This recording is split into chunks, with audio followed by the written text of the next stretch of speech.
Ladies and gentlemen, can we get a warm welcome to Ollie Robinson, our host of this evening's panel, and our panel of industry leaders.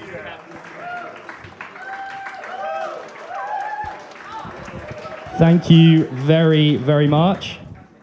So we are incredibly lucky to have such a fantastic and ranged panel of local music industry leaders and experts. We have, on our panel today, we have Gary Benetton, who is the owner of the Orange Rooms, as well as Jay, Nick, Ren, and Tony, who will be hopefully giving us a huge amount of insight. So we're going to start off with introductions. First of all, I'm Ollie. I run a company called Armistice Records, which I started when I was 16 because I didn't want to work in Tesco or Sainsbury's to earn money for college and to go to the pub. I started it as a result of when I first started off, I want to be a singer-songwriter.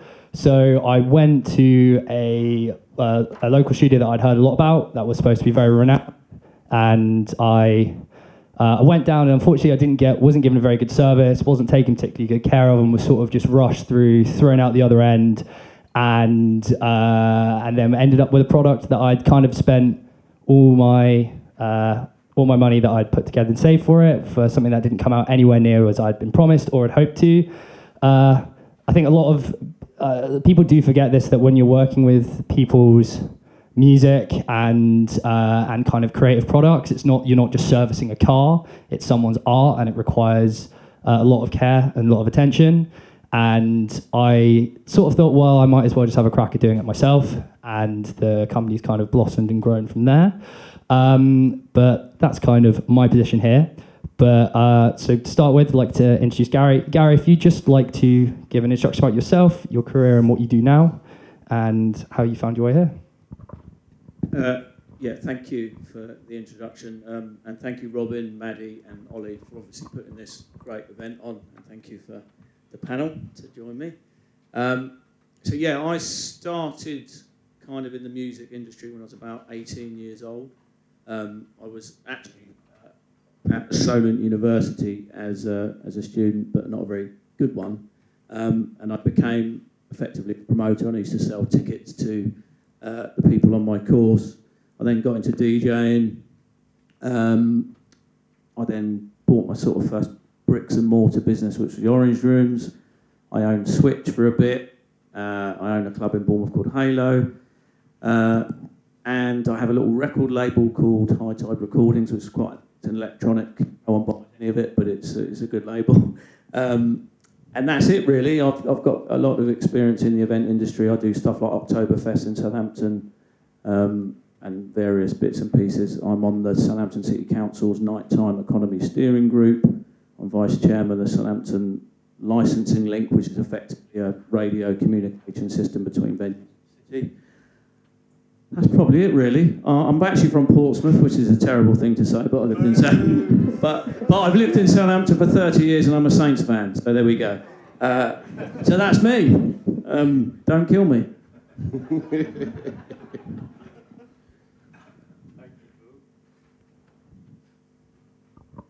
Thank you, Gary, for that introduction. Next to Gary, we have Ren. If you'd like to tell us about your career, yourself, and how you found your way here. Yeah, so I'm Ren. I go under that artist name, but I've had a bunch of different pseudonyms for the past 10 years I've been in the music industry for. So I started out when I was something like 13 around the open mics of Southampton, and then I've just gradually grown as an artist, and we're kind of 6 years into this pseudonym project, Ren, so I'm now lucky enough to say that I can just about sell out venues in Southampton, and I've kind of done it all DIY. I've been in development sort of sections of industry of the major labels and stuff like that a couple of times, and then I've had managers and publishers, and nothing's quite ran smoothly because any artist or anyone in the industry knows that you're just going to get hit sometimes with some sharks. So I've sort of had a very eclectic kind of journey, I would say, so far with it all. But I've always landed up being DIY, so that's kind of my focus now, coming into like my 30s in a few years. So I think for me, it's just I come from a perspective purely from the artist perspective on this panel. And yeah, I would say that's kind of my take on it. I've just funded everything myself as well. So I do function bands and I'm in the performing arts to fund my project. So it's solely funded through everything I do. Nice. Thank you.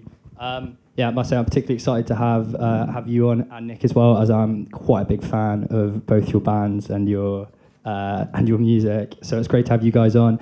Nick, if you could tell us a bit about yourself, where you're from, who you are, and what you're doing here.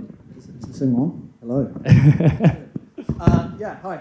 Oh, no, it's not. Is it working? No. I'll talk loudly anyway. It's fine.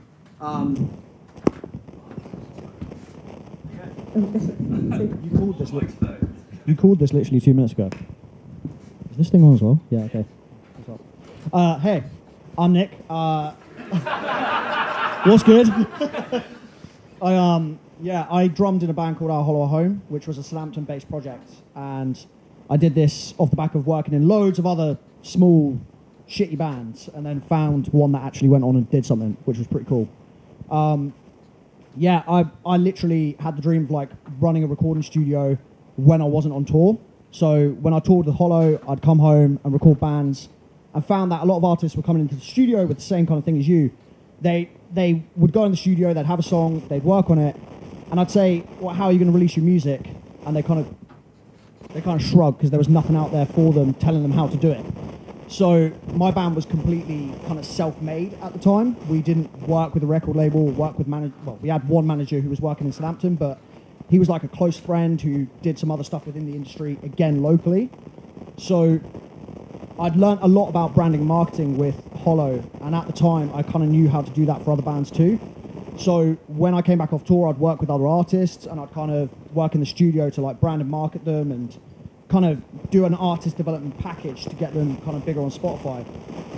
Off the back of that, I learnt a lot of skills which I managed to translate to like commercial industries.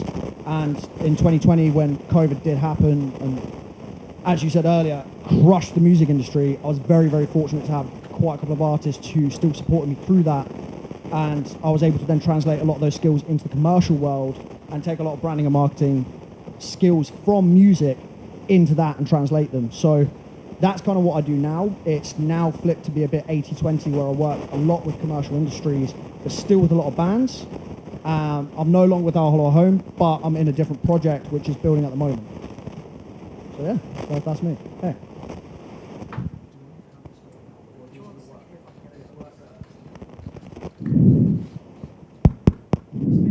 It likes me and not you. Robin, can we have the other spare microphone, please? Check. Hello, right.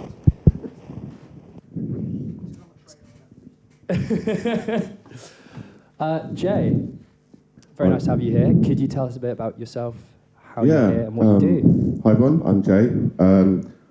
So I started in the music industry when I was about 14 or 15, just sort of playing piano in pubs and bars for tips, and sort of worked up from there. I studied at Southampton Uni. I did a music degree in Southampton, and I really like the city. I like the amount of talent we've got and the opportunities that are around at the time, particularly for entertainment musicians. So I decided to stay here after university. Eventually set up a music agency, an entertainment agency, which supplies music for local venues, for weddings, birthday parties, corporate events, anyone who wants to have a good time with some musicians or a DJ, basically.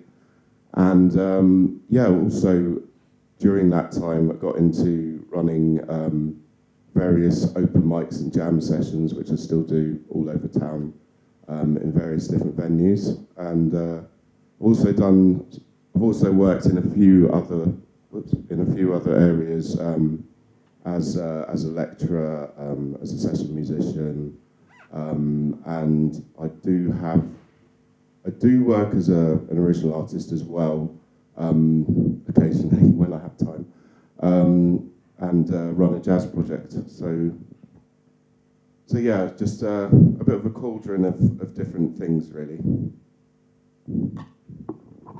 Fantastic, thank you. And finally, Tony, if you could tell us a bit about your career while you're here. Ooh. Sorry, I turned it off. Sorry. Yeah, hi. My name's Tony Gum. Similarly to... Hello? Similarly to most... Hello? Check.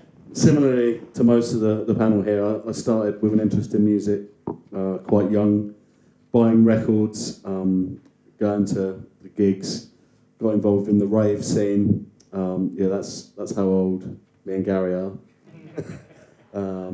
And sort of my interest in music has developed over the years. Got into DJing, promoting, doing club nights around town and around the region. But then I also kind of fell into events and festivals, more or less by accident really, and I found that I really enjoyed it. The first event that I worked on was like a dance music weekender, and it was my first experience, but I ended up being in control of the event at 3 o'clock in the morning when AFX Twin was coming on stage. So it was kind of in at the deep end, and from there, kind of haven't looked back. Got into some other big festivals like the Big Chill, and then closer to home, started developing ideas for kind of much like what the premise of this event is about kind of making more of what we've got in Southampton. So, you know, looking around at some really high quality musicians, some great talent, and trying to kind of put it out there. So I was invited to kind of establish the music in the city festival for the council. So I kind of got that up and running and on its feet. But then politics gets in the way, and they kind of asked me to move on. They got someone else in. But similarly, I've also done in the city, or tried to do some great things. Did a couple of the SoFest festivals in Guildhall Square. That was when the square was kind of first developed. So we did the first shows in there. And I've just always tried to be supportive. Hello? There's a jinx here, isn't there? I've just always tried to be supportive and kind of lent I think we're going to go with this mic. lent my voice to some of the input in the city of culture. That's... Hello. These are much better, aren't they? They sound better as well. It was a fun idea. Been in them. Yes, I think it's important that we kind of stand up and find opportunities for ourselves. And then currently I'm working as an event producer for a London agency, and kind of moving more into the sort of the corporate based events, much further out the city. So I'm currently working on an event in Hull, which was previously City of Culture, and it's been interesting having conversations with people in that town. Thank you.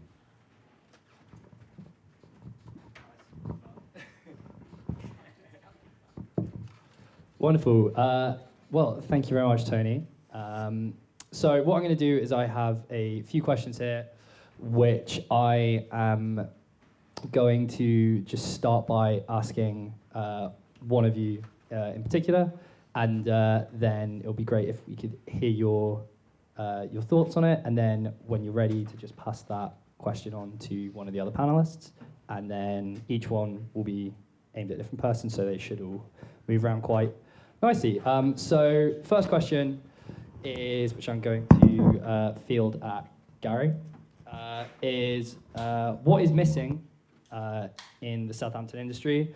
What obstacles are there that are restricting the growth of the career of artists and music industry professionals within Southampton? And what you think specifically within the area of the industry that you work in? I wish I'd have revised this a bit more earlier, but I literally only just written stuff down. I think for me, in my industry, I like electronic music. That's kind of my thing. There's a serious lack of venues in the city. I think that I used to have one, ironically, and then I sold it. But there's a lack of smaller kind of independent venues that allow the type of music that kind of we like. I think economically there are challenges currently. I think that's definitely an obstacle in terms of people's lack of spend. I think venues are struggling with the cost of living crisis. Obviously energy prices are going through the roof. I still think there is a lack of understanding about how beneficial music is and culture is in the city. Even despite City of Culture 2025, there's still a few people within the upper echelons of the political landscape that probably still don't understand it and don't really put any value to the work that you guys do. And I think that is an obstacle. I think that's probably it for me, because I didn't do any homework because I'm a naughty boy, but I always am. Who shall I pass to now? Well, let's pass it down. Pass it down. Over to you, young lady. I would say, from my perspective, it's development again for artists in Southampton. I think we've tried a few of these kind of events before, back in I think before COVID, and they were what was needed. Like we can see, they're needed by who's here. So I think helping artists, there's not a great deal of development in the majors anyway. So I think if we can kind of like filter that down and somehow build some kind of like collaboration between all of the industry experts, then pass it to the artists, because that's who I'm most support, that's where I come from, then that's going to make the most difference. We need to be educated on marketing and branding and all of the stuff that I don't want to do, but I've had to learn to do, because you can't be an artist in 2023 without doing these things. So for me, I think that it comes down to development and knowing kind of as an artist who you are, and you can only do that by experience. So I think Southampton, we could definitely do better as a whole. So that would be my main aspect. I'd have thought you're a similar kind of ilk. So I'll pass over to Nick. Yeah, I'd say one of the big things that I found was I went to a university called Academy of Music and Sound in Southampton, and I don't think it's around anymore. If anyone can correct me if I'm wrong. No? It's gone. And the reason I went to that one is because it wasn't like a standard university. And I knew that if I was going to go to a standard university, it'd probably be more academic and it'd be more about... I looked at the courses and like the Academy of Music and Sound was very practical. And also, I didn't like school. So like the idea of going to somewhere where it was a bit of a kind of ad hoc university situation was a lot better for me.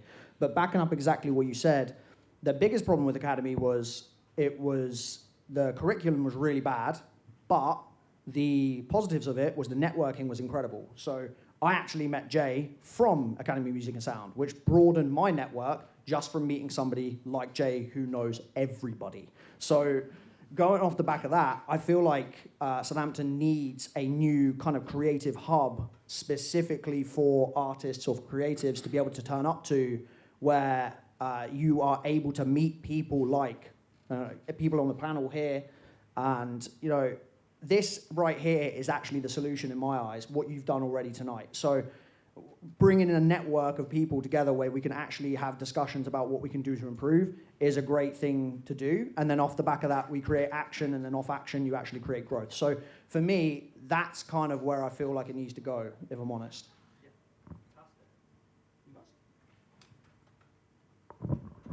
Hi. I completely agree with all the points made so far.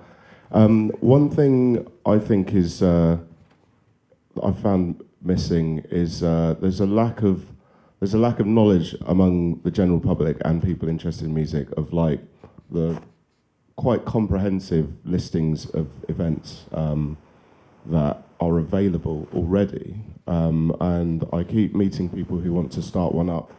But there are several, at least two, that are pretty comprehensive that have all of the music events and arts events that are happening in the city. I felt like if the general population of the city knew more about things that are going on that they'd enjoy, then they would come out a bit more, support these venues a bit more. The venues' budgets would be able to go up and they'd be able to put more things on. And that translates to more opportunities for musicians and artists as well. So I think one issue we need to tackle is how do we direct, 250,000 people essentially towards listings pages and opportunities to find out things that they would enjoy if they knew it was happening. So that's more on the live sort of side of things. In terms of artists and composers and musicians who are recording artists, there is compared to some other cities that are like known for their reputations for music, I think there's a lack of labels for a start, small labels that have a small number of artists that they really, really focus on and that they really push into gigs, push into festivals. And artist development and management is also something that's a little thin on the ground at the moment. Although while we were setting up, I did find out that's going to change very soon, so that's exciting. Yeah, and then the other side of that is what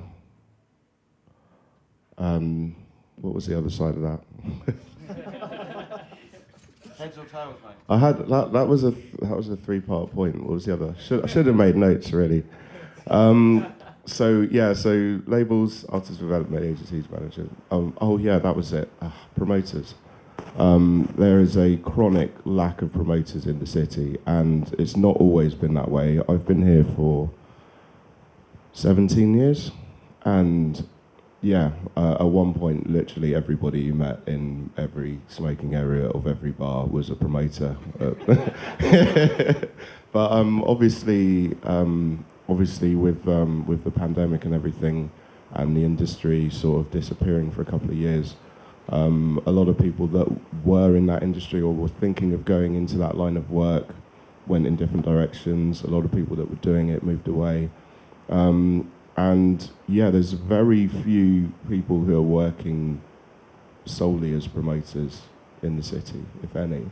And the people who are working as promoters are doing it less than they were pre-2020. So I think 3 things that we need to focus on building are small local labels, artist development agencies and management, and promoters.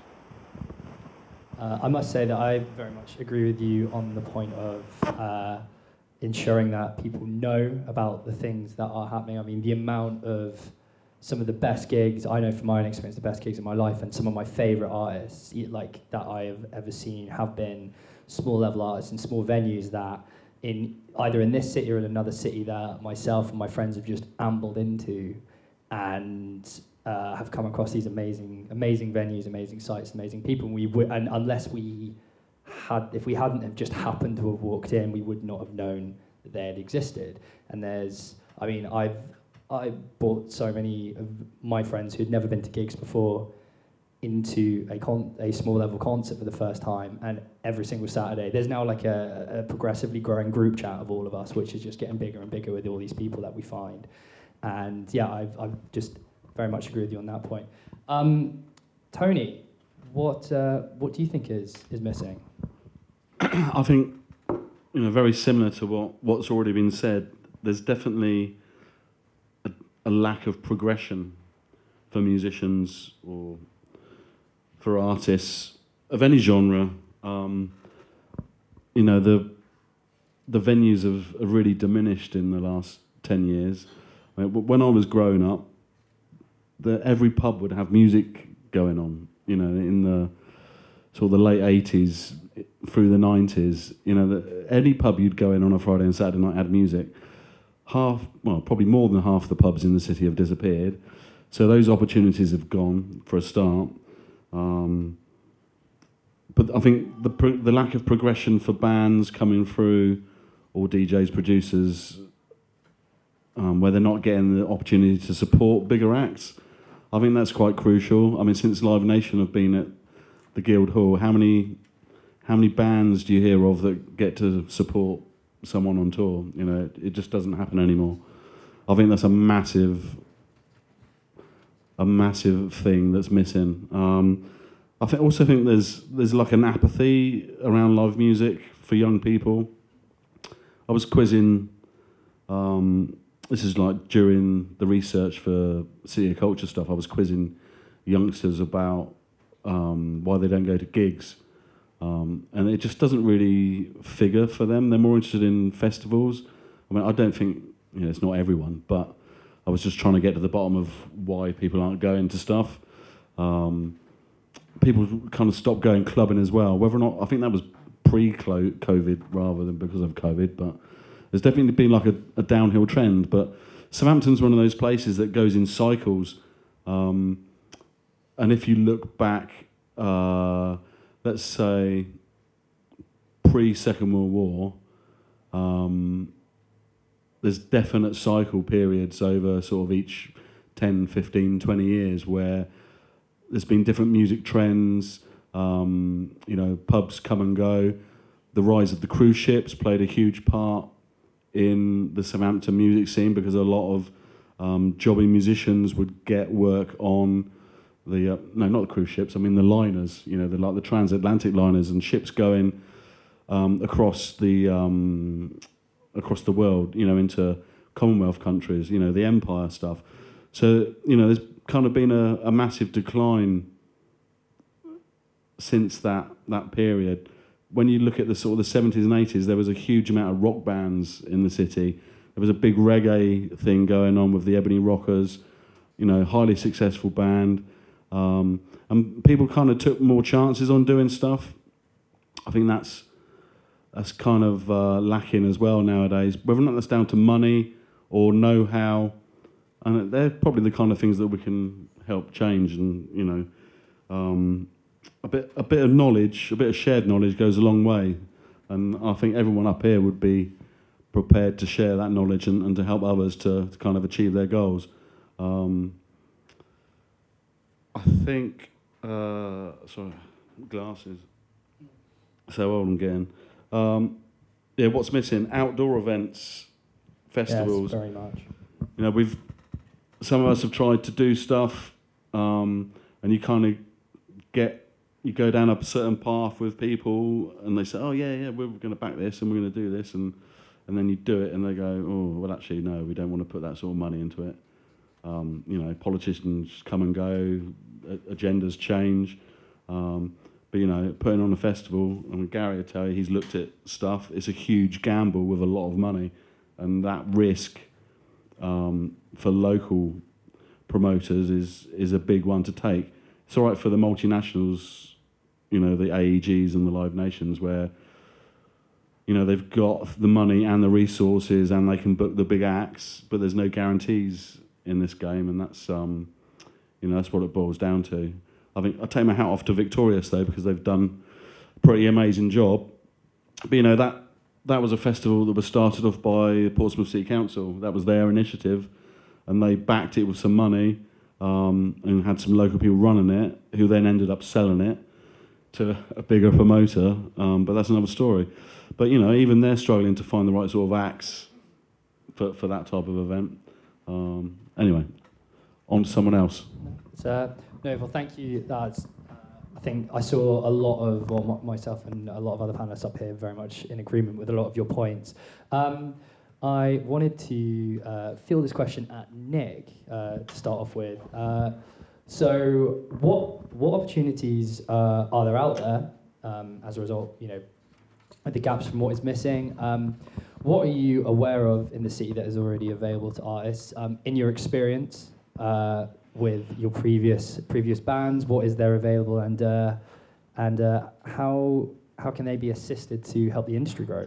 Well, funnily enough, one of the things that I would have said would have been actually a point that you made about Live Nation taking over kind of the promoter circle in that area, because I remember playing shows with my previous band before Hollow, and we opened up for like quite big American bands, which was the first time that we got to like play to like 200 people in the Joiners, which if anybody's been to the Joiners, 200 people seems like you're playing to everybody in the world. It's amazing.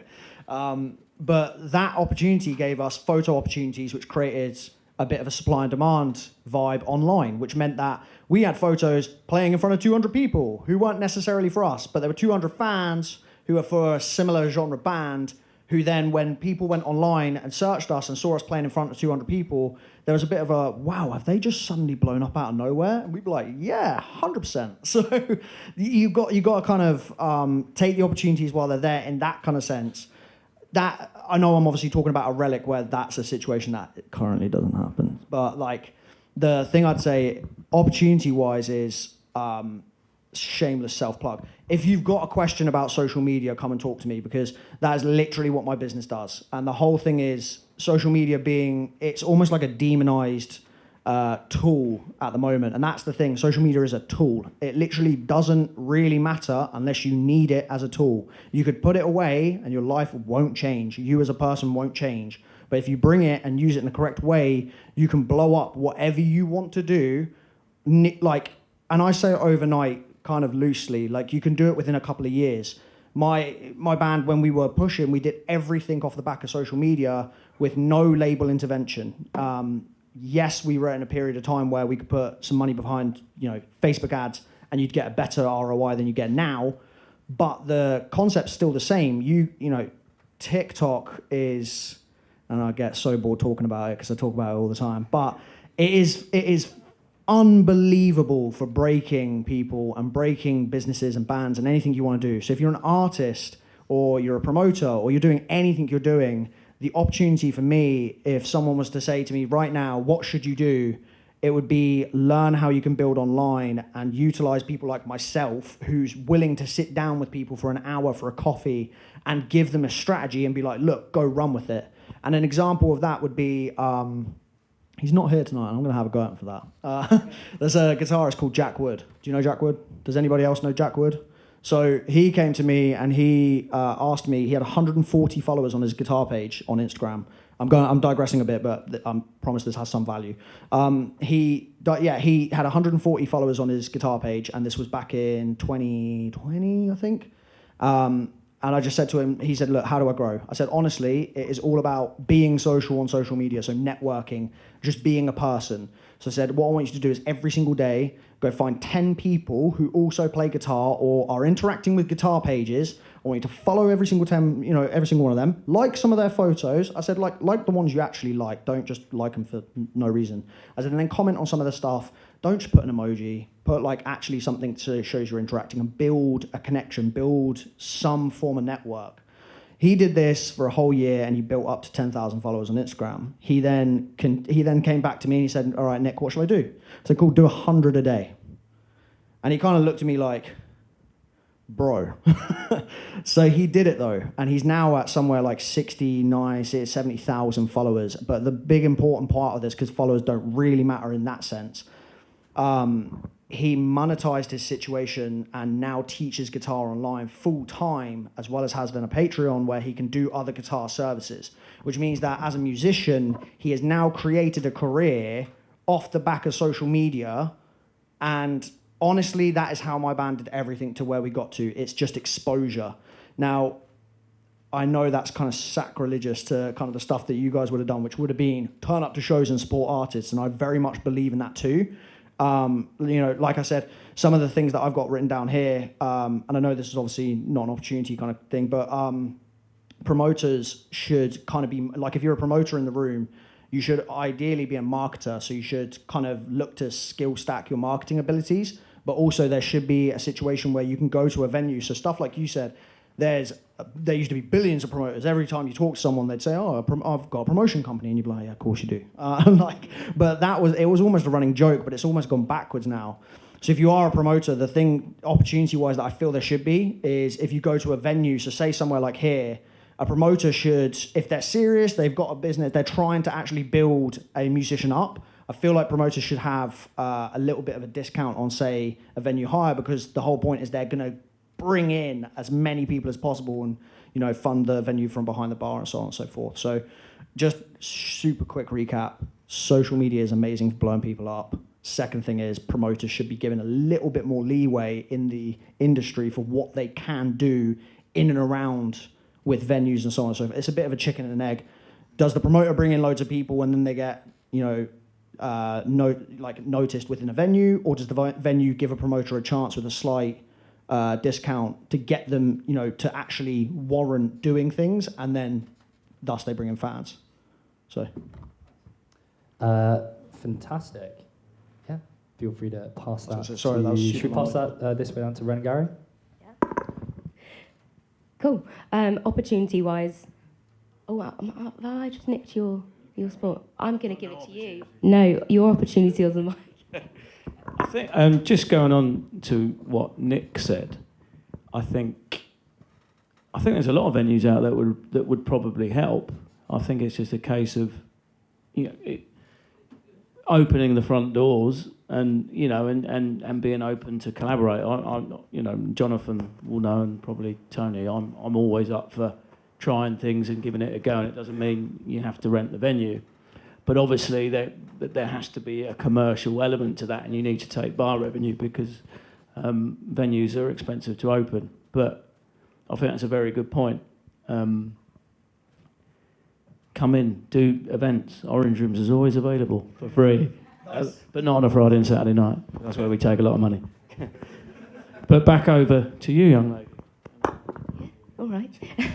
Go back and forth. I was just going to say that there's opportunity in the way of, I think, again, artists. I've experienced that a lot of people, I've made this kind of hub of people that I use for my Ren project. So I have myself in the middle, and then I've got my band, and I've got, all of these people that I think the branding, and then I think who I'm using for that. And especially around this area, I've found that the networking I've done online and also via, just face to face to make connections. There's loads of photographers around, there's loads of like graphic designers and things like that. And that as a whole for my project has like done wonders. So I think, again, it comes down to knowing your branding, but I think that Southampton has got a lot of creatives going that you can utilise. We just don't meet them. But like you said, dropping them a line on social media, like that's going to create opportunities, even if you are just getting to know those people. So for me, like that's one of the biggest things for Southampton, I would say. I found off the cut, like around the surrounding areas, Bournemouth and Portsmouth and London. But yeah, some of the best people I work with are from Southampton. So I would say that. Should I pass it back to you? Well, if I could ask one more sub-question on that. So with your music and stuff, I've seen you do some kind of big support shows for several different artists in venues. How to help other artists out here who may be looking to get similar opportunities? Like, how did you go about getting those opportunities? Because those are big opportunities to get in front of big crowds, just as Nick was saying. And what would you advise small artists to do to be able to take hold of those opportunities when they arrive? I would say that nowadays gig swapping is one of the best things that we can do. It's really hard to gig swap with artists because we all suck at it. We're really bad at like getting in communication with other artists and actually upholding our side of the deal. But honestly, if you're putting on your own show, think about who fits your genre, who fits the vibe, who's going to bring the right people through the door, and then just gig swap with those, again, surrounding areas or up north, wherever you want to go. It's something I've done and it does work. It's very hard to follow through, but I think we've got to rely on each other as artists a bit more because people aren't doing it for us. And then in terms of bigger supports, it's something that I'm currently struggling with, if I'm honest, to get these supports because they're not easy to get anymore. You have to have the stats and you have to be on social media and your game has to be high. But I think it's worth dropping, finding the promoter, finding the management and literally being like, look, I know I don't have high stats. However, this is what I can bring. I've done a sold out home show, like reel off what your strengths are and why you need to be booked for that gig and why do they want you? They want you because you're going to bring bodies through the door. So for me, like that's something I always keep in mind when I'm messaging or emailing these kind of people, that I'm thinking, what am I doing for them? Because it's a business at the end of the day and I have to bring money through their door. So I think it's always keeping that at the forefront of your mind, really, for me. Nice. Gary, were you wanting to field an extra point? Or? Well, let's hand it down that end of the table in that case. Thanks. So going back to what you're asking about opportunities that we have currently in the city, one thing I think is really, really strong in Southampton compared to other places is the community. The musical community is incredible. And because of that, and because it is by and large a lot more supportive and collaborative than competitive, there's a lot of opportunities for people to grow skills. You know, we've talked a lot about getting yourself out there, you know, building up social media profile, you know, selling tickets for shows, getting to do shows. But actually, one thing that's really important that I've always thought it's important to focus on is your actual ability and what it is you offer when you get on stage. And there are so many opportunities in Southampton for people to develop that, that I think that's something we should really be proud of and really like focus on. Because if somebody wants to get better as a guitarist or a singer, or even like improve their confidence on stage, or even sort of get better as a promoter or as a host, you know, then there are lots of places where you can go and do that. So that's one thing that sort of really sets Southampton apart from a lot of places. And that is all down to the combination of you know, talented people in the city. If there wasn't so much talent, these you know, jam sessions, open mics, you know, battle of the bands, they wouldn't exist, you know, if we didn't have the talent. So that's something that I think is a good opportunity for people. I was going to say, I've got something that I was going to add on to the back of that. The one thing that I've found in Southampton is, because I've toured around the UK and I've toured around Europe, and no other city, bar kind of the big ones, we're talking like London, Birmingham, Manchester, no other city kind of smaller has so many different venues. And I know you were obviously earlier we were talking about how some have shut down and there's promoters which have been issues, but there are so many places you can play live here compared to other places, and good venues. Like, we're currently sat in one. This is, if we turned up on tour to a venue like this, we were like, sick, this is gonna be a good night. Like, there's a PA system that is good. Like, it was good, and it was a good vibe, and that's what Southampton brings. Like, the fact that I talked about, you know, quite fondly about a Joiners show a minute ago kind of tells you there's some really cool venues. So my advice to anybody out there, in whatever you're doing, this doesn't matter if you're a promoter, a manager, a, you know, artist, no matter what, the opportunity is at the gigs. And if this is where I'll actually like kind of negative towards social media. If you sit at home and you're just working on your social channels all the time, that's all well and good, but you're not like building on actual personal connectivity and how to talk to people and how to actually have a transaction with someone. So like, one of the big things to do is, which you were speaking about a minute ago, was leverage. Like, if you're going to speak to someone about, hey, I want to come do a show up in Manchester, you know, I sell out my hometown show, I see that you guys are doing really well up there, let's do a show swap because we both have equal leverage and we're both going to be in this together.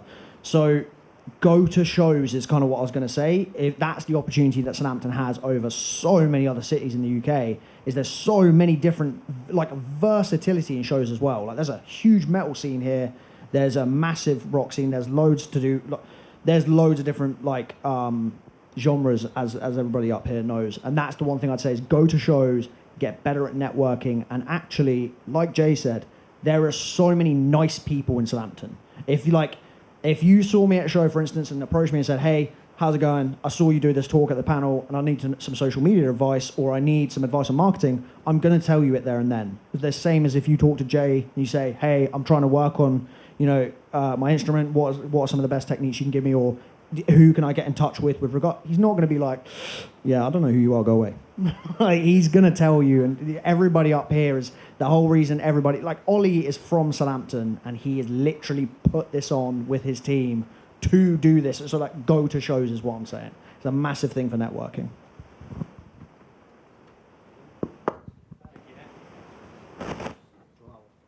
Hello. No, I'm good, thank you. Wonderful. And if we could field that question at Tony, see what you have to add on the opportunities that you know that are out there.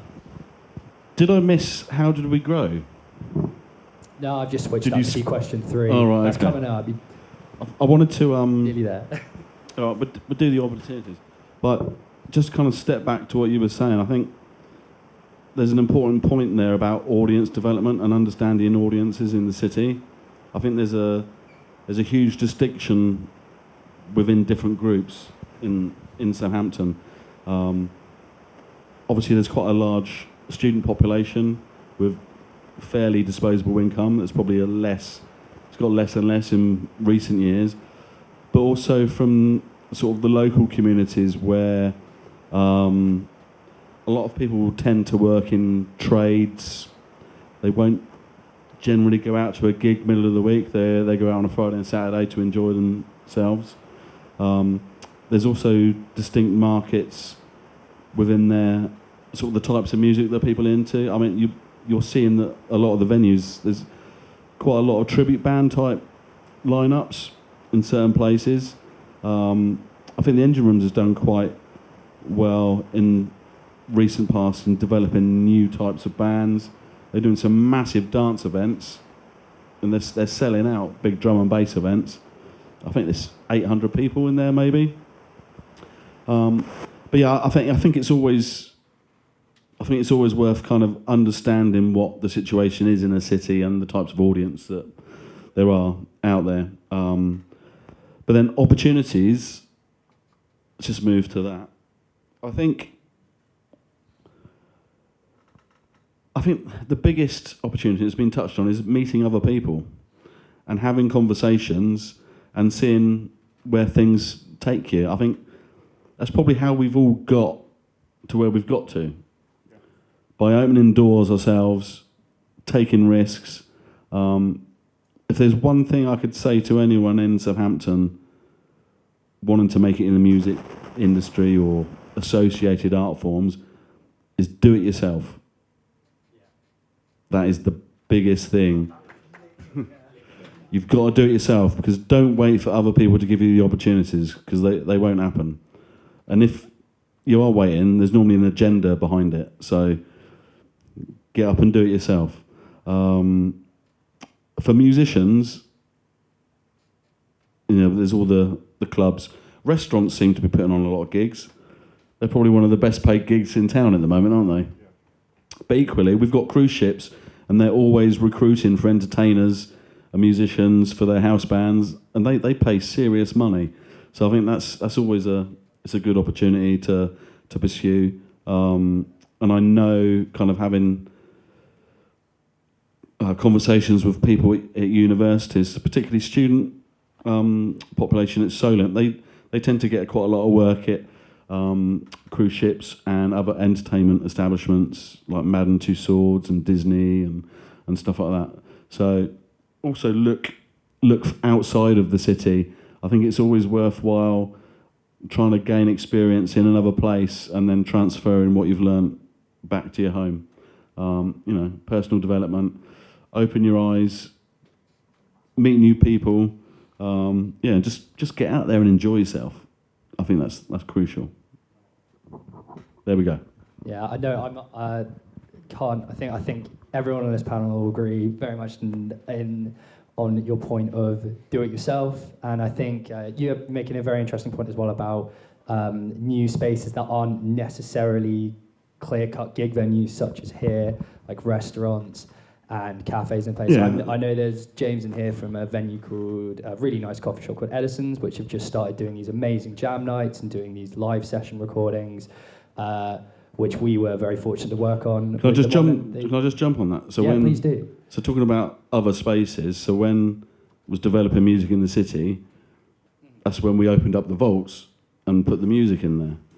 Yes, I remember. And got it out in various places in town. And I think that developed quite nicely. I think the downside with music in the city is that they just don't pay anyone. And that wasn't the original intention. The original intention was to develop a festival and get interest in it, and then be able to generate some income or funding streams to be able to do that. And we also started off by programming the event rather than just filling gaps. And and we had quite a diverse sort of lineup. So in the bar gate, I put electronica in there with VJs doing live visuals. I had an amazing sound system. It was wicked. It really was good. That's probably the best thing, you know. And getting other promoters to do some of the shows, like in the Castle Vault, we had Ejector Seat do one. So Doyle in the Machine. No, what was it? Oh, what was his name? I can't think. But he's like a big time producer on Radio 6 now. Produces loads of bands. So, you know, those sort of opportunities got people moving, you know. Sorry to jump in. No, fantastic. That's, and onto, I'm just quickly bypassing a question for time constraints, but and I guess I'll kind of I'll open this one to anyone who wants to dive on this one first. But so as this organisation that Robin and Maddie have put together, the SMIA, what would you like to see offered by SMIA that would add the most value to all these points and suggestions and thoughts that you've all had? I think you need to create a hub of resources that taps in on all the experience you've got within this room and create a forum where people can collaborate kind of safely. Regular networking as well. Yeah. I think that's going to be key going forward. Yeah. I'd say doing some workshops would be important. Like, I think keeping them short, simple, concise is what's needed. So I remember going to a few different kind of talks like this, and sometimes when I'd go, they would be like 4 hours long, and I was like, it was too much information, it was too much. I just couldn't, process it all. And I think it's just about, really, tailored workshops is what's needed, and just hitting it, coming in with a guest speaker or something for half an hour, and then all just being in the room together and helping each other out, bouncing some ideas around, because some of the best kind of advice I've been given recently was to bounce ideas off of like-minded creatives. I think it doesn't matter what industry they're in, just creatives in general, just bouncing ideas is such a good shout, because you never know what you're going to come up with. So again, just putting people in the same room, like we've said, just networking. Yeah. I'd actually exactly the same points you've all made. The thing that I'm a massive advocate for is networking, but not in a traditional sense where you all stand around and go, hello, this is what I do, what do you do? Like, I mean, the workshop thing is a really good idea, and I think it should be pitched, in my opinion, I think it should be pitched to younger generations. When I was in school, I think like a band came in and played, and it was one of those really cheesy things. But like, I watched it and I was like, wow, that's what I want to do. Like, it is one of those things. You gotta kind of capture the opinions of the people who are going to be the next kind of 5-10 years time. Like, right, that's how you're going to make the change for the future in that sense, and that's how you're going to grow, which was one of your things that you're going to talk about. But yeah, the networking groups, I think what you guys are doing right now is brilliant, especially with the amount of resources and knowledge that you yourself have in everything that you've done. So yeah, I'm a massive advocate for workshops too, and just getting as many people in the room as possible to kind of diversify what people talk about. Yeah, I was going to say something very similar. I wanted to say thanks to you guys for putting this event on. I think this is very much part of the solution to all of the issues that we covered. I think what would be a great idea from your point of view as what the next step is, once you get all the information and the feedback and you've had a look, maybe focus on the points that come up the most, and then put on similar, more focused events that just look at a certain aspect of where people want areas to improve, and whether or not it has a panel, if it does, or like some experts that can come in and talk about a particular issue. So if it's to do with developing skills in production, for example, and you find that you have a lot of feedback from people who want to develop skills in production, or opportunities to sort of find more people to produce, then we could have like a networking event or like a similar event to this based on that aspect. If it's more to do with like, for example, like entertainment work, like functions, weddings and things like that, then you could have one that's focused on that. And then that way That way you can sort of go further because it's less broad. But these sort of broader meetings are really important as well. But yeah, I think the next step would be sort of focusing on what people want the most out of all the feedback you get from people, and then going, how can we provide that for them, basically. I wanted to ask one quick question for all of you before I hand the question back on to Tony. I really love this suggestion that Gary just made about a centralised sort of pool of hub of resources. If I could just ask just to run around each of you guys to list off a few things that you think would be a valuable thing to have within this hypothetical resource hub, I think that would be a really good thing to hear. Well, I think, a list of venues and contact details at the very sort of basic in terms of, wanting to perform, maybe capacities of venues, contact details, etc. Maybe what tech spec they've got might be, one sort of starting point. But I think, when in terms of the marketing aspect, are there local graphic designers that are up for, at different parts of the journey? Because obviously there's graphic designers that are, quite expensive, all the way down to ones that are a little bit more economically and sensibly priced. And I think maybe a range of people, all from Southampton, probably would make sense. And then that sort of shares the love between, within that you could barter some exchanges in terms of, different skill sets. Yeah, I think there's lots of opportunity within that kind of central hub, if you like. Maybe it's, it could be producers. If someone wants to mix down a track, there's a whole range of things you could include within that, I think. I kind of think you've just covered it, really. I would say you could kind of put a resource pack in there of the little things to cover, like how to pitch for playlisting, but then it's all online. You have to just go through the hay and find it, but it is in there. So I think more catered to Southampton, it would be like the working professionals, and venues and restaurants that are doing music, and also just the bands. Even if we had some sort of forum where we did just put in that we were a band from Southampton and that you could link up, that would be cool. Because I don't know. Like I'm a culprit of not going out, and I'm saying networking, yeah, do it, and I don't get out enough. So even to just know who's kicking about would be cool. So. One of the funny things, actually, based on what you just said, where everything is online, like a lot of what I've done is based on YouTube.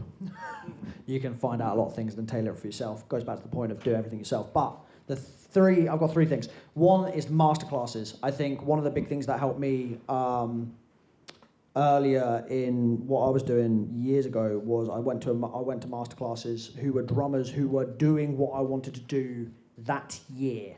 So it's not like they had done something and then they were coming back to talk to us about something. They literally were going, like, they had to leave the masterclass to go to a session that evening. So I was like getting fresh advice kind of from somebody straight away. So masterclasses within specific people's fields, which is something you talked about, that would be hugely beneficial to every single person in this room, because you need to know what's going on kind of now. The other thing I'd say is what you guys are doing is brilliant, and I would create something like a monthly subscription model where you put your contact details in and you're kind of updated on when these events are happening. And even if it's a paid subscription thing where you then turn up to certain events where you get to meet certain people, I'd be a massive advocate of that, and I would sign up to it, and I would attend networking events like that, because you get to do things like this and then masterclasses and how-to lessons. Maybe that's something that you produce for yourselves. You get the list of like the little black book of details of who's doing what. You get to meet people who you wouldn't meet every single day, especially when you send them an Instagram message online. Hey man, how's it going? Can you show me X, Y, and Z about your career? And they go, who are you? Why are you messaging me? So whereas this would be a way more informal kind of situation where somebody can actually approach you and say, hey, can I just, take 5 minutes of your time to ask you a few of these questions. So that would be my thing, would be masterclasses, some form of subscription model for what you're doing where you provide that value every single month. And then, one of the things I had another thing, but it was to do with that, don't worry. Yeah. There you go. Would a subscription thing kind of be a block for some people?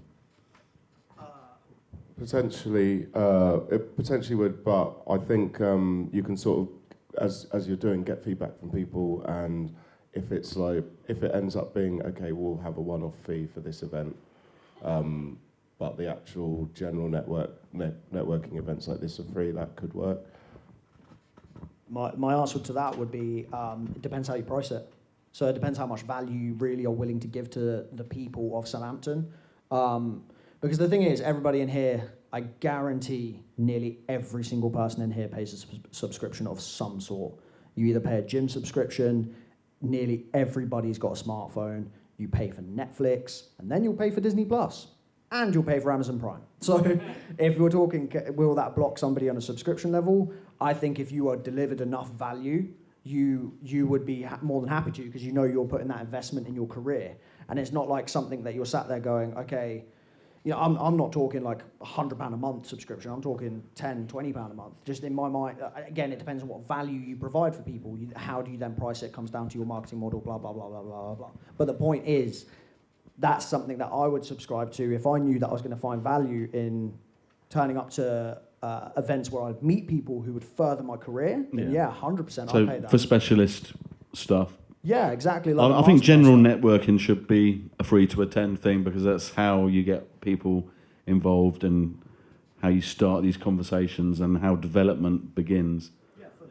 But yeah, I think, you know, as this thing progresses and certain subjects get identified, stuff that people really want to buy into, you know, and let's not forget also in this area, in this region, there's some very highly accomplished musicians and industry people who don't normally kind of get involved in stuff that we all know and we can kind of tap into. And I think that's something that should be developed as well. Yeah, absolutely. And the other thing about just finishing the point on subscription is that looks like there's about 70 roughly people in the room. Like if we have another event like this, everyone brings 2 more people, we have roughly 200 people, then actually even like a £2 or £3 subscription a month from that many people would give the guys enough like financial resources to put on some really decent stuff monthly. So it doesn't have to break the bank. It's more about spreading the word, because I'm really happy that so many people have come tonight, and that you all care enough about the industry and enough about your role within it to be here. But there are hundreds more people who would benefit from stuff like this. So if we can, this is only the first one. If this grows and grows and grows, then the more people we have, the lower a possible subscription would need to be.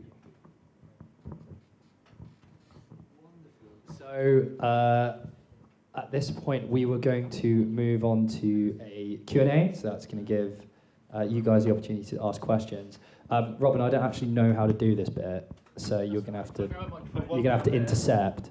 Lovely. Who has a question for our industry panel?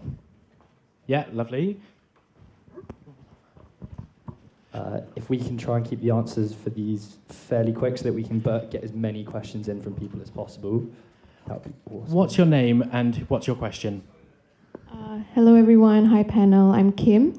So I just have a question for the panel. Anyone can answer this. So what I understand is for most musicians, there's throughout the year, you have peak and off-peak seasons for yourself, as in your career-wise. So I'm just really curious on a personal level for each one of you.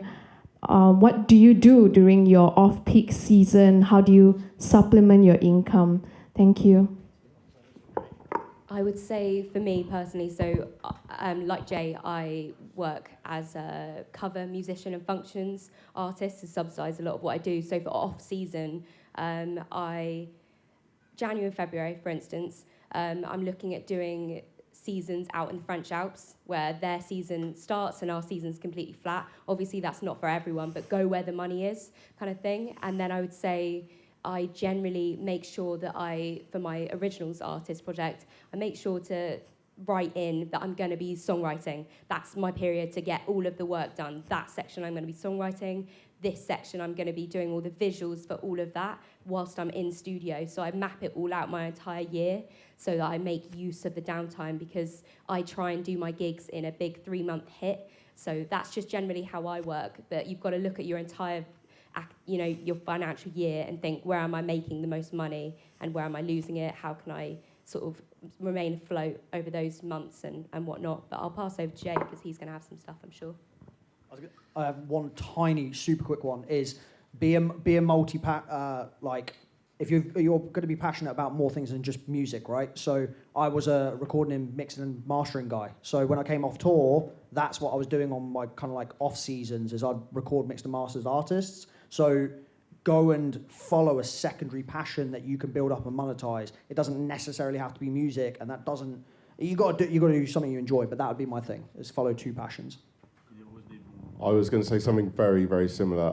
If, like me, you are absolutely obsessed with music and don't want to do anything else, there are so many different skill sets you can build up within the world of music. During the pandemic, obviously, I'm mainly a performing musician, entertainer, and run music events. So almost all of my income disappeared. So I started doing remote recording sessions, and I've not really done a lot of work as a studio musician before. I was a studio session artist, but the technology's there. I developed enough production skills to basically record piano parts and keyboard parts and even bass and string parts and send them to clients. And I had clients in Italy, Canada. Online you can work with anyone anywhere. So that's something I now do. Coming out of the pandemic, that's something I now do on the off season. When there's no weddings and there's no festivals, and the venues are taking a break because they don't have any customers because it's January. That's something that I'll focus on doing more of. And as Ren said as well, writing. If you don't have any gigs, go and write some more music for when you do have some gigs.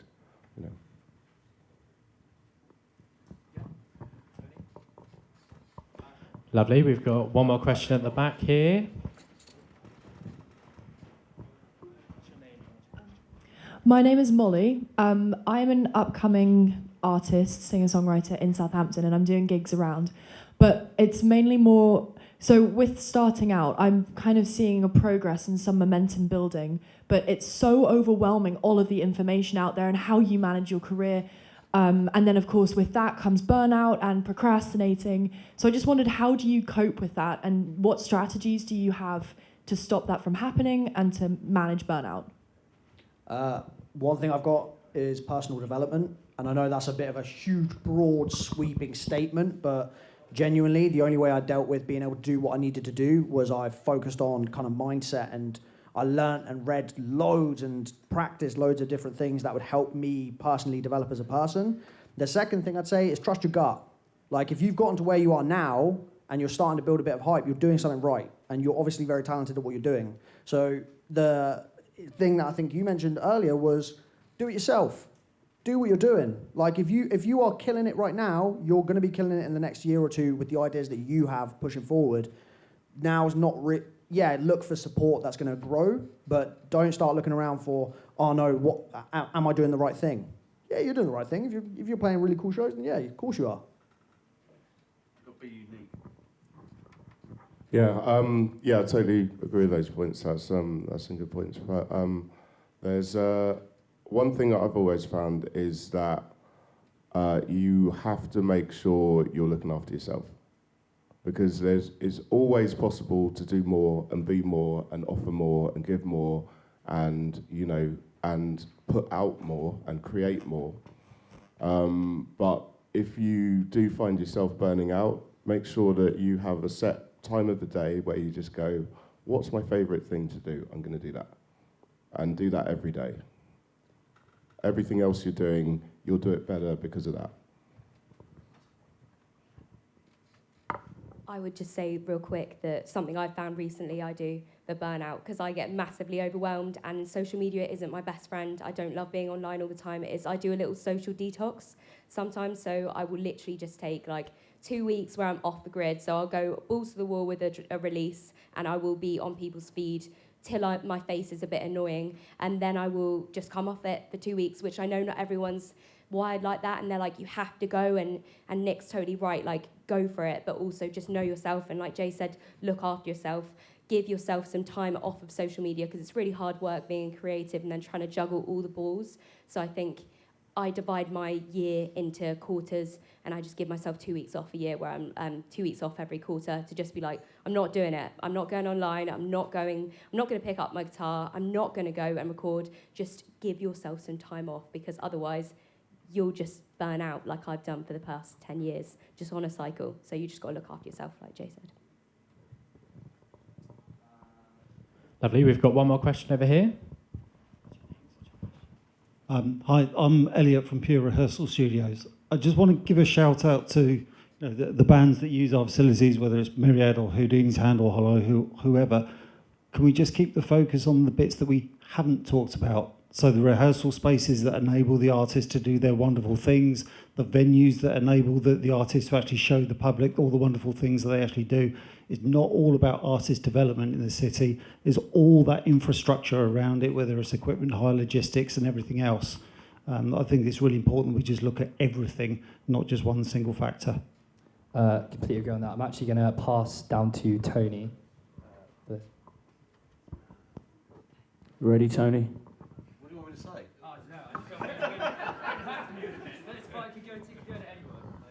I was happy because all the questions were about artists, and that's not really my thing. I used to be a bit of a piss artist. I don't know if that counts. Yeah, used to. But no, I think the point about rehearsal spaces is valid and important, because that's part of the ecosystem for development. It's not just about personal development, and I think there's some good spaces in the city, that run alongside venues, and that's where people kind of really build their blocks of what their skills are, where they develop themselves. So and they're cool places to hang out in as well, because that's where you meet people, that's where you understand equipment and how to make noise. So yeah, go and support your rehearsal spaces. Part of something we could do, and I don't know if this exists already, but if it does, I'm not aware of it, is, and something that I think would be a really good resource, possibly something you guys would put together. I mentioned comprehensive listings for events happening in the city earlier.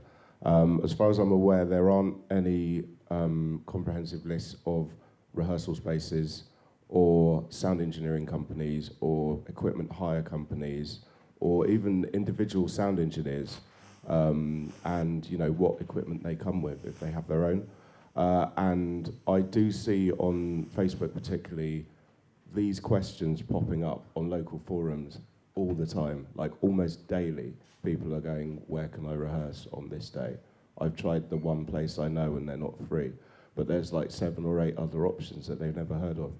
So if we had a space online, a page somewhere that just had all of the rehearsal spaces, all of their contact details, all of their equipment lists, and the same thing with live sound production companies, lighting hire, sound engineers.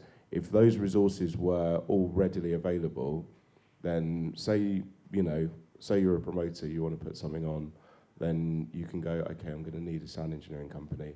And you could just go to this page and all of them would be there, and you can find out who's available. Or if you're a band and you have to move your usual rehearsal time and the place you want to rehearse isn't free, you wouldn't have to ask on Facebook, where else could I go? Somebody, you can just go on this page, and rather than waiting for a reply, you can see everything. That sounds very expensive.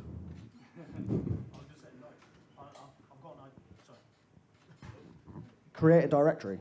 So, website directory. You literally, I was going to say, Wix is what, £10 a month? Yeah. It's just, the expensive part is his time. Because he's got to go around fucking ask everyone. To create a specific website, entity, etc., would be really expensive. I think there's 2 things I'd like to take away from that. I think one is to have some sort of group set up on Facebook or whatever where conversations can happen, and when, you know, if someone has a question or they need to find something out, it can be asked and put to people. I think as this grows, that would grow, and I think, yeah, some sort of directory or a monthly newsletter or bi-monthly where we can share stuff that's happening locally. You know, there might be initiatives, funding streams, new stuff happening in the city that people need to hear about. Yeah, I think those sorts of things would be positive.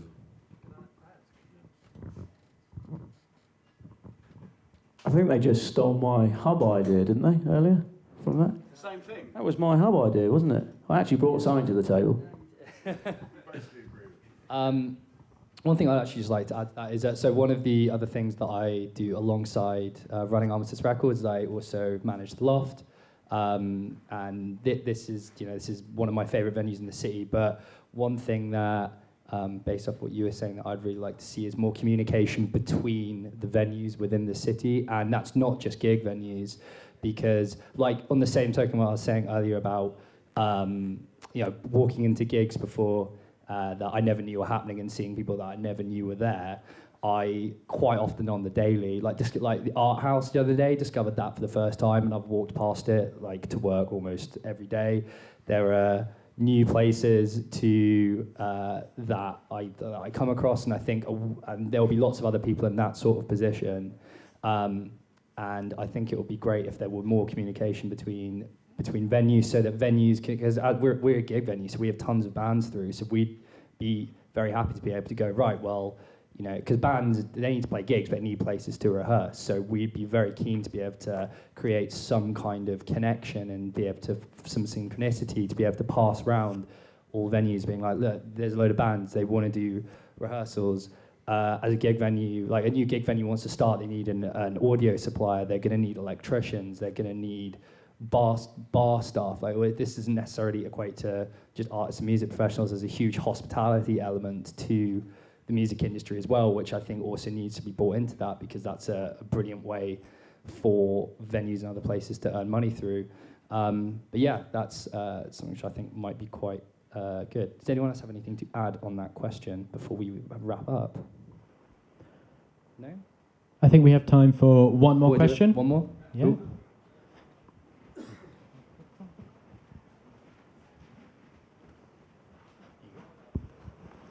Actually, it's a question for you, Ollie. Thank you. You know me, Ben. Really interesting to listen to everybody tonight. The main thing that's in my mind is coming across is it starts with money and it ends with money, unfortunately. It's a sad fact. I manage a band, it costs a fortune. And there's so much talent out there, but it requires funding for people to actually get out there. We've played music in the city several times, and what I like about Southampton is they've obviously got a yearning there to help musicians. But quite often with councils and big organisations, they've got lots of money, but they just don't want it to give to anybody. And what I like about what you're doing, Ollie, is you're forming a group where you can actually pitch for proper funds from the council. And then all these initiatives you're talking about can then happen. And I was just thinking, like, wouldn't it be good if all the venues every single week told you what was going on, and there might be a Spotify playlist. So someone says, I want to go out this week, and you go, oh, what's the Spotify playlist? Oh, I like that artist. Oh, they're playing at the Joiners, or they're playing at the Loft. And in that way, because everybody goes on Spotify and listens to playlists, but it needs promotion, that requires money. But if you can grab the money, you can do it. And the other thing I was thinking when you were just talking about the Live Nation and everything, trying to get on support slots is a bitch. It costs money, there's buy-ons. Maybe there could be something where you've got some funding and you do a deal with some of the venues and say, hey, we're going to support, each week we're going to support a different young, excuse me, when I'm talking, do you mind shutting up? You've been talking all the way through, while they're talking, you've been talking. Why don't you just be quiet for a change? Right, sorry about that.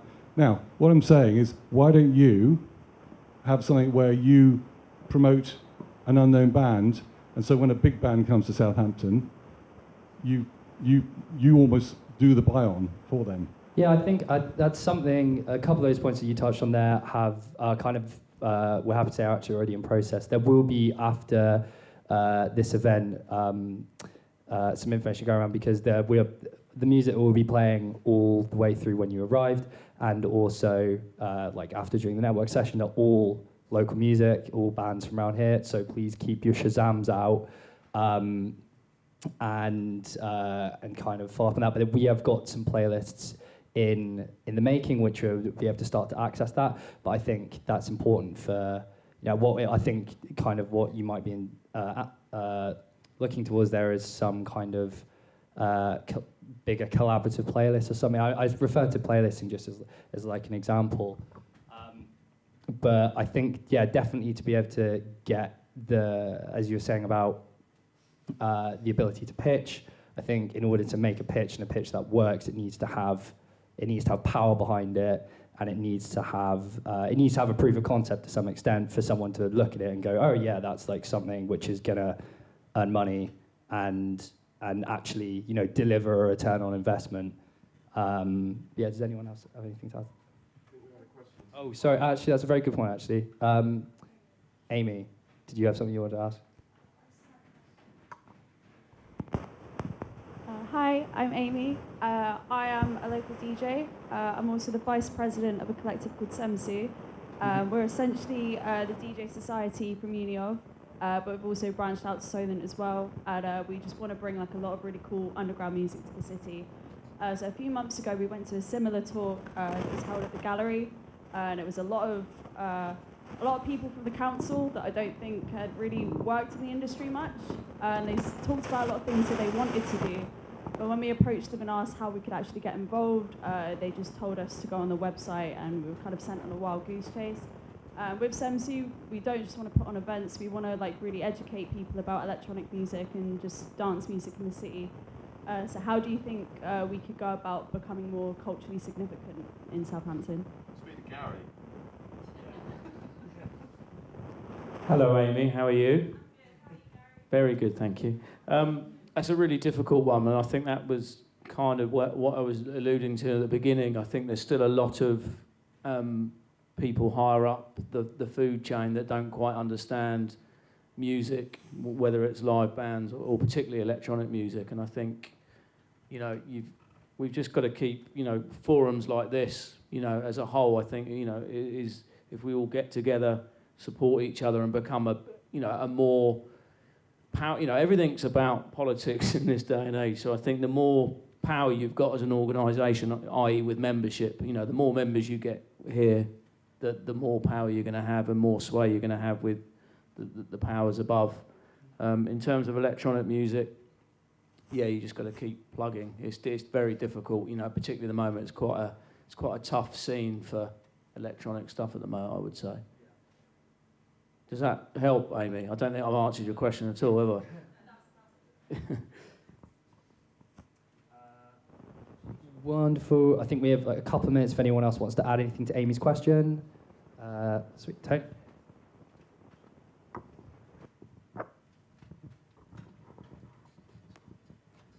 You want it after me? Okay. I think, I'd kind of echo what Gary's saying, but I think interestingly, I'd like to chat to you after about your experience because I want to understand that a bit better. But one of the things that I was trying to bang on about during the City of Culture consultation was about the history of electronic music in this city. And it's probably in the last 20 years been the most successful export that we've had, even over probably the last 30 years. So there's quite a number of producers and DJs from Southampton that are really big elsewhere in Europe, residents in Ibiza, do big tours in America, South America. Some of them play big shows with almost 100,000 people, but you don't even know who they are. And that's something that we need to kind of address. And not just dance music producers, hip hop producers, kind of the whole spectrum. I'd be keen to have that conversation. But I think, and also, from a development of kind of getting your stuff out there, you've got to create your own stuff. You've got to put on your own parties. There's quite a number of parties that happen in the city, but I think there's not so much crossover between student population or sort of centre of town and then stuff that happens in the suburbs or people from the suburbs. But you know, there's always opportunities to do more, isn't there? There we go. Right, I'll be as brief as possible. Yeah, Amy, as you know, I've been a fan of yours since the beginning. I really enjoy events and like the stuff you're putting on around the city. I think that what your group is doing is definitely a great start, and I can see where you're coming from with like the issues you face. One thing I think would really help overall, and this is more on a national scale, is more school and college level education about dance music, because it's not really seen as proper music by the education establishment, but it is what the majority of teenagers are more inclined to listen to, and when they get to the age where they can go out and spend their own money, that's what they're going to go for. And if people understood it a bit better, they'd be looking for local projects that are putting it on.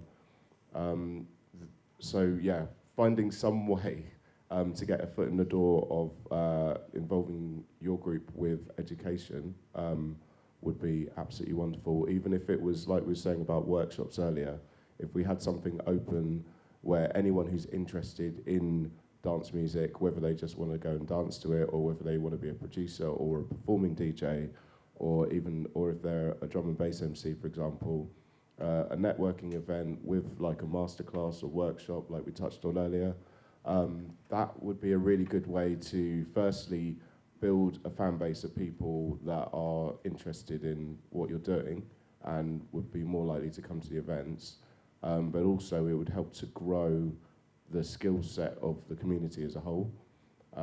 So yeah, I'd look at doing something like that, like a workshop networking event for people who are into dance music. Excellent. I've got one final question before we free you all to grab some drinks. What is one thing that every single person could do in here tomorrow for free to help grow Southampton's music industry?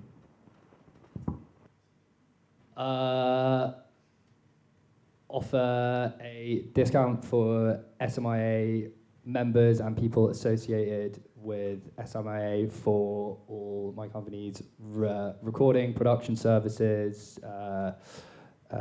and general service portfolio, as well as looking at within the loft to, as has been extended as a point earlier, arrange for a specific lower price for promoters to be able to get new promoters in through the door quicker and deliver better events faster.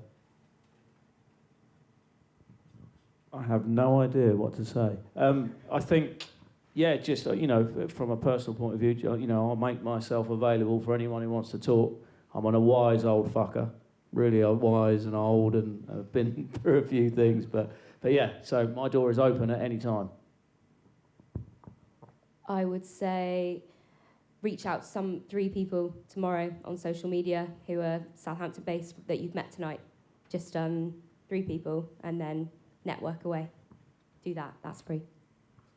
That's the best one. I don't have anything to beat that. The only thing I'd say is, for free, I give away free sit-downs, consultations, that's anything from business development all the way through to artist development. So any field that you're in, I most likely can provide some form of value, and that is free. Yeah, similarly, if anyone has any question that they think I might be able to answer, contact me on Instagram and I'll be happy to reply.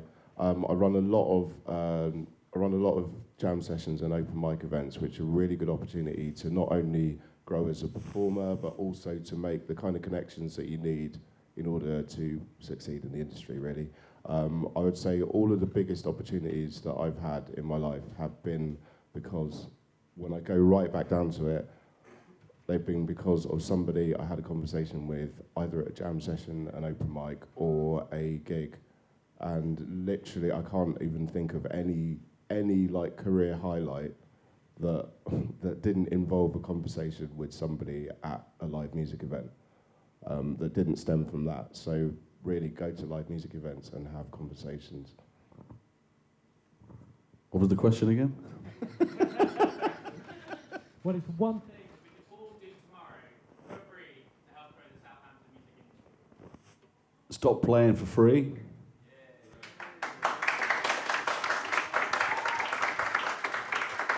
That would be my advice. When you play for free, you make it acceptable not to be paid.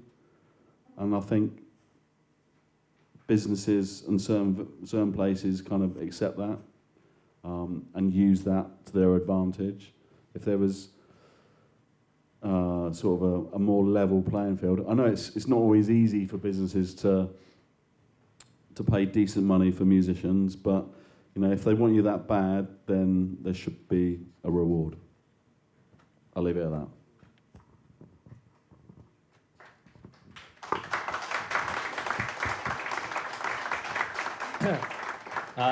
Well, I want to say a massive thank you to our panelists for saying so much, which I'm hoping everyone's going to take away from. I actually misheard Robin's question at the start. So one of the thing that I'd like to suggest is that, because we'd like to invite everyone to go networking and speak to each other, but I've had this experience a lot of times where you meet new people and you go, oh yeah, let's do this, and then you go home and then it doesn't happen. So one thing we could all do to make something happen is, when you network with people tonight and you come up with an idea, like actually ensure that you go and make it happen, or at least take steps to action it, is the only thing I suggest on that front. And but yeah, once again, can I have a massive round of applause for our amazing panelists.